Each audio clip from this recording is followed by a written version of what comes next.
All right, hello pre-calc students, Mr. Pashar here. Today I'm going to talk to you a little bit about the next section, section 4.5, growth and decay models. This is kind of a tricky section because it involves word problems, of course, so we always find those a little more challenging. But the fact that this material is a little bit more complicated, you have to be able to read carefully. So make sure you read the book carefully before you attempt any of the problems, and watch the video that I attached in the email for you guys as well. But this stuff is actually very relevant to today, and very relevant in the fact that this is why we're learning from home because of the coronavirus. The coronavirus grows exponentially, and these models we're going to look at here in this lecture are exponential models. And it'll be interesting when everything's all said and done what the exact model mathematically looked like for the spread of the coronavirus, because that's what mathematicians do. They make models, and the models always change slightly as we get more data. If you've been watching any of the news outlets, they've been giving the president's coronavirus task force briefings each day, and they talk about the scientists, the mathematicians using the models.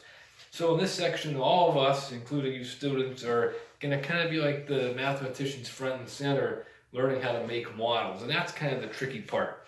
Some of the homework exercises are straightforward, you're just plugging in numbers. Others are a little more challenging because you have to create the actual model, and I'll show you how to do that in this video. So the first problem that I have up here is actually example number 1 in your textbook. It says the power gain P for an amplifier is given by this equation. P equals 10 times the log of X over Y, where X is the power output and Y is the power input, both in watts. If an amplifier has a power gain of 20 watts and the output is 12 watts, find the power input. So we want to find the power input. So at the end we're going to be solving for the variable Y. And that's what we're going to do here. The book actually gives you the clear instruction in the example. It says solve this equation for Y to get started. So that's what we're going to do. So here's the equation again. P equals 10 times the log X over Y. And what we want to do is solve this equation for Y. So that means you want to get that Y out of the bottom. And it probably to you looks like it's a daunting task because where the Y is, it's trapped inside. But the good news is we have all of those nice log properties, and the log properties spill over into the actual application part. So we'll start off by dividing both sides by 10. So you got P over 10 is log of X over Y. So that's not too bad. Get the 10 out of there, right? And now what we can do is remember our log properties, right? How are we gonna spring this thing essentially out of here? Well, this is a base 10 logarithm. P over 10, just think of that as some other number. Why don't we go ahead and raise this by base 10? So we got 10 to the P over 10 is 10 to the log of X over Y. Remember, that log property says that whatever this base is, we can use that as the base, and then the property tells us that if we have B to the log base B of X, it's just X. So that's exactly what we have here. That's an invisible 10 there. So what that means is we got the fact that you're going to have P over 10 right there. And this is going to be X over Y.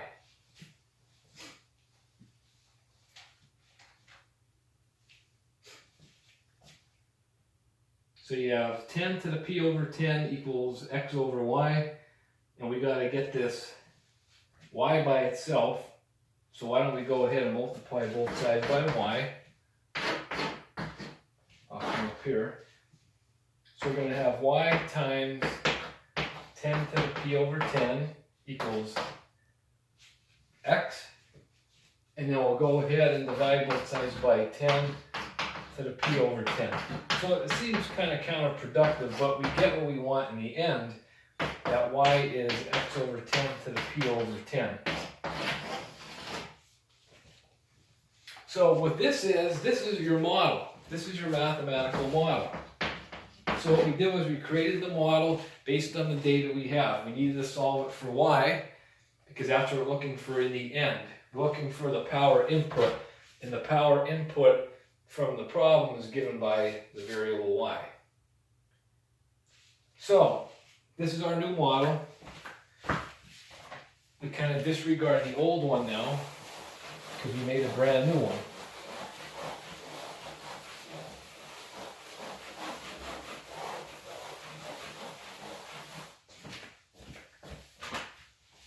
So here it is.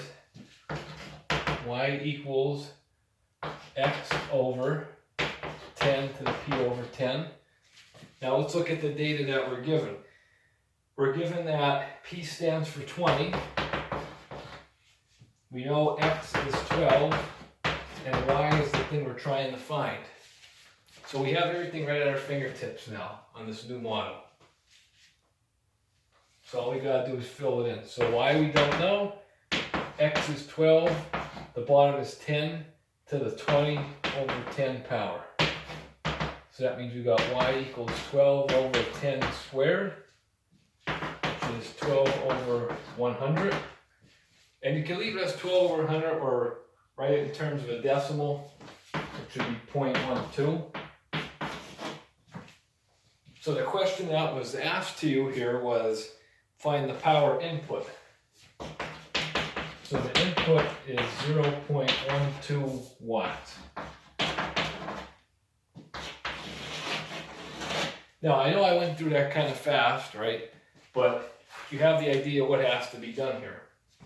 So the first step is we took the model they gave us and we rearranged it. We essentially solved for what we needed. It told you to solve for y, so we did solve for y using the log properties. Then we used our algebra skills and we went back here and manipulated this so we got y equals x over 10 to the p over 10. Okay? This is our new model. This is a mathematical model. By the way, mathematicians get paid lots of money to come up with these models and do things, right? So here's the new model. Here's the stuff that we were trying to originally find. We just plug and chug. Plug it right in, and we got our value. And that's how we made a new model from an old one. So I would encourage you to probably pause this video, see if you could go back and solve from the very beginning, the original model to the new model we got right here to find the information. And I'll be back in a moment.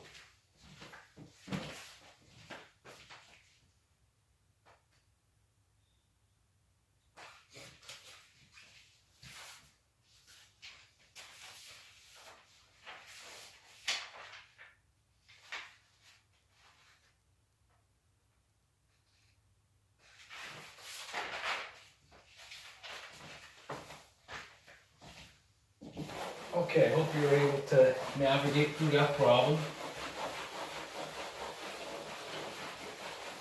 So there's two types of models that we have. Essentially, we have exponential growth and exponential decay. So what does a growth model look like? Well, growth models have positive exponents. So this is considered your growth model. Y equals a times e to the bx power, where a is greater than 0 and so is b.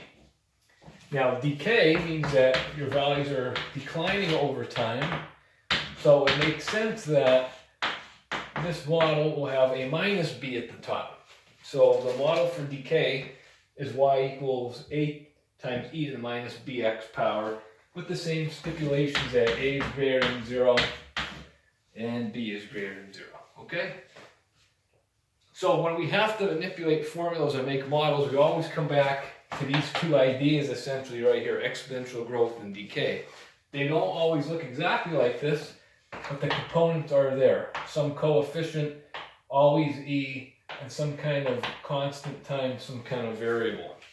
A lot of times the x is substituted with a t, because t usually is a t for time, and that's what we're usually trying to find in these problems. So I'm going to do 3 examples with you. 2 come from the textbook in this section, and 1 comes actually from the chapter review questions at the end of the chapter, where we have to kind of do what we did in that opening example, but it's a little more tricky, making a model. So I want to direct your attention in your textbook, if you go to number 1 on page 388. So under the 4.5 exercises, number 1, it says the following under essential skills. In chemistry, pH is given by the formula pH equals negative log of the concentration of H3O, where H3O is the hydronium ion concentration in moles per liter. Given that the pH of the drinking water of Yukon, Oklahoma is equal to 5.3, what is the concentration of the hydronium ion in moles per liter? So this is kind of something from chemistry class that you would eventually learn how to do, but we're going to show you how to do it in pre-calculus and models.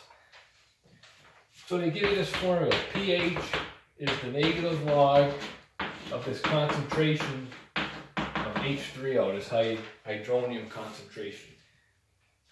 So they ask you to figure out what is the concentration given that the pH is a 5.3. This H3O, this is your variable. And that's what often confuses people, but that's your variable. So what I would recommend from the beginning is to say something like, let X be standing for that H3O concentration. So this is actually a very straightforward problem. The pH that we're given is 5.3. So 5.3 equals the negative log of X, just like that. Our goal is to figure out what this is in terms of moles per liter. So we have to solve the equation for X. This is not that bad, right? Really, it is not. 5.3 equals the negative log of X. What you should do is get this minus sign out of here first. So let's divide both sides by negative 1. So that gives you negative 5.3 equals log of X. And now we're going to go ahead and solve the equation for X. Once again, this is a base 10 logarithm. So base 10 logarithm means we're going to bump up both sides by 10. So you got 10 to the negative 5.3 power equals 10 to the log X power. Right? Bump up by 10. Now what happens over on the left? Well, we'll keep that as 10 to the negative 5.3. And 10 to the log X, guess what? It's just X. So that works out nice. And now we just have to figure out what this value is, 10 to the negative 5.3. Well, if you have a calculator, it'll do it quite quickly for you. The answer you will get will probably be in scientific notation. X is going to equal a value of 5.01 times 10 to the negative 6. So that's what the numerical value is, 5.01 roughly times 10 to the negative 6. If you have a negative exponent in scientific notation, it means that this is a rather small number, of course. And then to fully answer the question, we solved it for X here.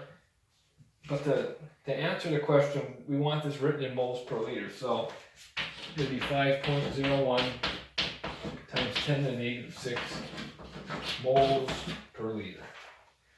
Reminds me of chemistry. I took that just a couple of years ago, 2-3 years ago. But that's how you do this problem. So this was actually quite straightforward. I know several of you asked about number 1. Maybe it was because of this. Looks kind of confusing, you got stuck, but this is how you would do it. Okay? So once again, be wise to pause here and take a look, see if there's anything that you don't understand. Pause it and perhaps do the problem again yourself. And I'll be back.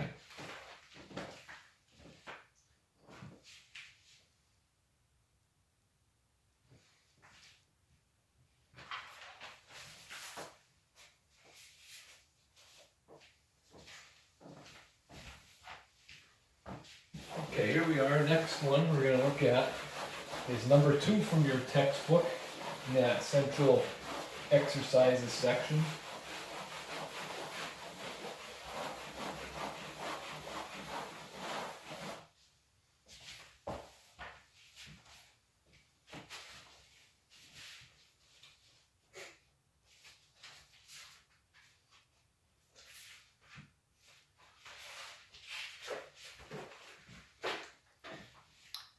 So question number 2 says, the mathematical model for learning an assembly line procedure needed for assembling one component of a manufactured item is n equals -5 times the ln of 0.94 over p minus 1, where p is the proportion of correctly assembled components after n practice sessions. Solve the equation for p to find an equation for the proportion of correctly assembled components in terms of the number of practice sessions n. Use the model to predict the percent of components to nearest tenth of a percent that will be correctly assembled after 5 practice sessions. So again, this is question number 2 from the textbook under the essential exercises. So here's the model that we're given.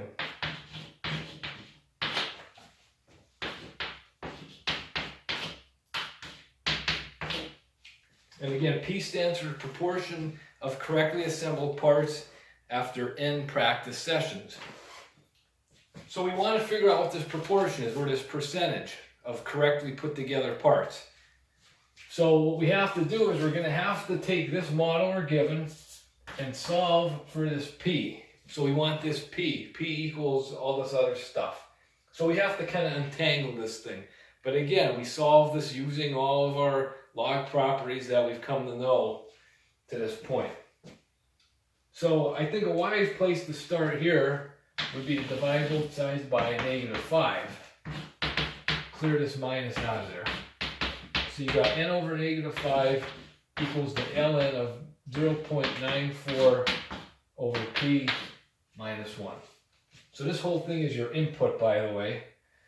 That's your input into the ln function. So how do we solve an equation with an ln? Well, we raise it by base e, and that drops the exponent down. So we're going to have e to the -n over 5 equals e to the ln of 0.94 over p minus 1. And we like this equation, well, you should come to like this, because this stuff's going to drop out. On the left you have e to the -n over 5. Over here you have 0.94 over p minus 1. So the e and the ln stuff gone.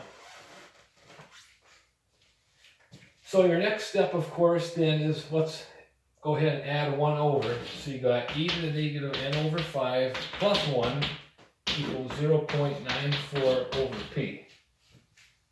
So we're making progress, right? We're getting there. We have to solve for p. We're almost there, but not quite. It's going to be counterproductive, kind of like that opening example, but we're going to go ahead, multiply both sides by p. So that's going to be p times e to the -n over 5 plus 1 equals 0.94, just like that. And now what we're going to do is, here's the p, this is multiplication, so it's not illegal. We're going to go ahead and divide by e to the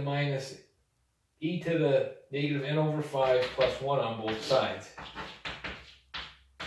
You get tongue-tied after repeating yourself 100 times. So what does this give us? It gives us p equals 0.94 over e to the -n over 5 plus 1. So once again, ladies and gentlemen, what we did here, we created a new model. This is our new model based on the data that we're given. We had to solve it for p in order to use the data that we have.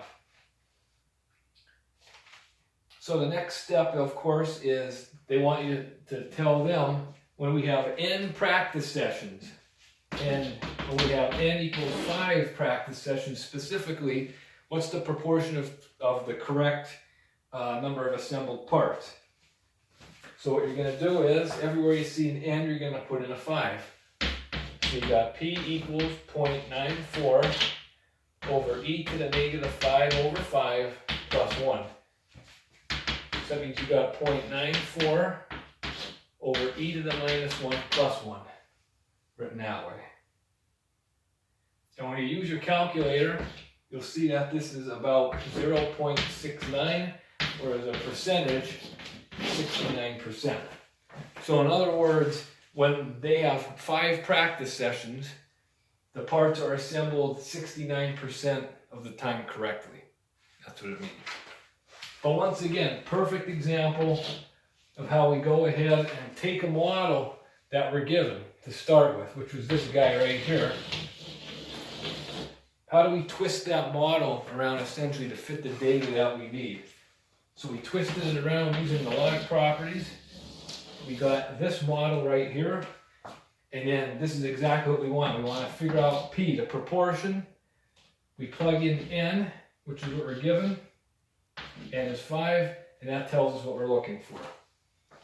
I know it's a lot to absorb at one time, so I'll stop here for this video, and I'll do one more video for you tomorrow on how do you really go ahead and make a model from scratch, essentially. That's a little bit harder.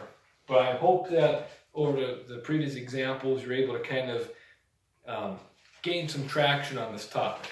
Again, I know it's not easy learning by distance, but just give it a good effort. Go back, look at these examples I did with you here, and I think it'll help you. So until next time, stay safe, try your best, and I'll see you when I see you.